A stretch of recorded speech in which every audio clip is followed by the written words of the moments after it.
A subscriber recently reached out to me and asked me what I would do differently if I started my business today. I think they were referring to in the climate of a pandemic, but I've been thinking it through. In fact, I've been thinking about it for a few weeks now because I wanted to let it simmer a bit and think it through thoroughly before I made a video on it. So today I'm going to give you guys my thoughts on what I would do differently if I started my business today, but not necessarily in the midst of a pandemic, just in general, and I will address that as well.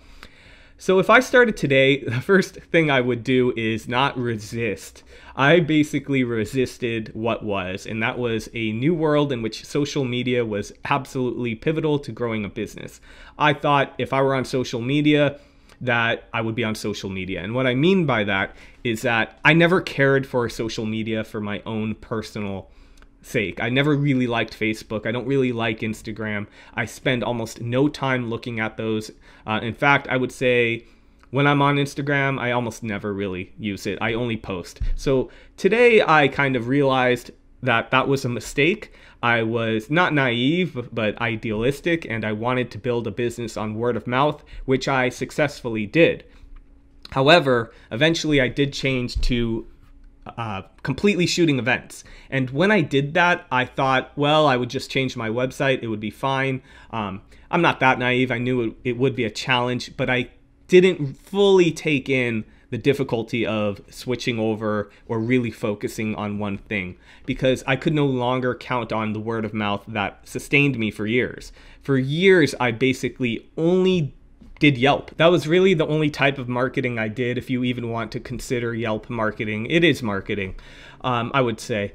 So when I shifted over, because I shot a lot of family events, I shot portraits, that didn't carry over. In fact, a lot of my clients even looked at my website and I think said, well, he's not doing that kind of work anymore, so I'm going to move on and I'll look for another photographer.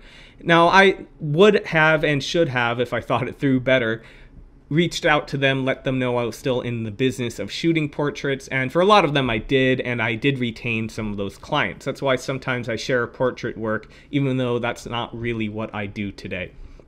So what would I do today? First of all, don't neglect things like Instagram, don't neglect things like Facebook, don't neglect anything. In fact, neglect nothing and constantly look for the newest way to get your work out there. Sorry, Mike died. As I was saying, Yelp was the only way I was really putting myself out there, and I was smart. I got on Yelp before everyone else really did. When I first started on Yelp, I quickly got over 100 5-star reviews, while the next largest amount of reviews was like 9 reviews by another photographer. But eventually, people caught up, it got more competitive, and it got really difficult to stand out on Yelp. So what I'm going to encourage you guys to do if I were starting today is I would identify the newest hot things. Things like TikTok, where don't fight it. Yeah, it's obnoxious. It seems like something only little kids are on. But the reality is if you get on TikTok early, it will be much easier to grow a following than getting on Instagram today. Instagram is go nowhere. It's so hard to grow. I don't think it's worth the effort, to be honest, in my opinion, but I do pay attention to it now because I think it's important just to have it if people want to go to it. So if I have a potential client and they want to see more work, they might look for my Instagram account. The truth is, I only made my Instagram account my professional account recently, and that is a mistake. So today, what I would focus on is not leave no stone unturned, but focus on the important ones and focus on the newer ones that are fast growing. A good example of that is as soon as I read that Google had a new app, it's somewhat like Pinterest, whatever it's called, I made an account. And will it go anywhere? I don't know, but it's like hedging bets. And it was actually a pretty cool app that I thought was pretty interesting. So check that out. I actually made an event photography group, or they call it Keen. Check it out. What else would I do differently? I think I had the right idea then. So really it comes down to how is the climate different now than it was before? Back then, I think social media was the fast growing trend and it was changing. It really upended an industry. And I saw that firsthand because I kind of started in that transitionary period where wedding photography, for example, was still dominated by large wedding photography studios, but you had the rise of the individual photographer, and you had that rise because they were able to market themselves on social media, whereas before photographers had to pool their resources for an advertising budget because that was the only way to really reach people. Just go back 15 years, and without the internet, without social media, without it being easy to make a website, how would you reach clients? It wasn't easy. The next thing I want to talk about is, if I were starting today, I would probably spend more time thinking about the kind of work I really want to do. Doing that while also balancing an open mind for what you might get interested in. So I don't think that you need to decide what you're going to do right away, but I actually think you should keep an open mind and try different things. And if you're doing this for income and it's your only income, you have to take any job you can get. But at some point you do want to make a decision on what you really want to pursue. And when you do that, really think about it holistically. Don't just think, well, I really like fashion, so I want to do fashion photography. Or I love weddings, so I want to shoot weddings. I love love. That's not really going to be enough, because you have to think of this as a business. So when I started out, I'll be honest, I wasn't thinking, ooh, I want to be an event photographer. It's not a very sexy type of photography, and it's often overlooked. What I actually try to do is elevate event photography to be about so much more than what people really think about when they think event photography.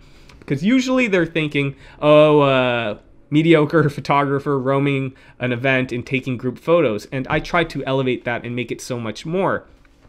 But the reason I got into event photography is because I found it worked for me. It really worked for my personality, my interests, and just my lifestyle in general. So event photography, you shoot a lot. You make less money than maybe shooting a wedding or doing fashion, although fashion's weird where you have potential to make a lot or nothing, but you deal with the client in a different way and a little bit less. And for me, that meant more free time for myself. It also meant more free time for myself because there's less editing involved in event photography. With wedding photography, for example, or portrait photography or fashion photography, there's going to be a lot more editing involved because you have to make skin look good, etc. Event photography, you're not really doing that. You still have to edit your images, but there's going to be a little bit less work involved.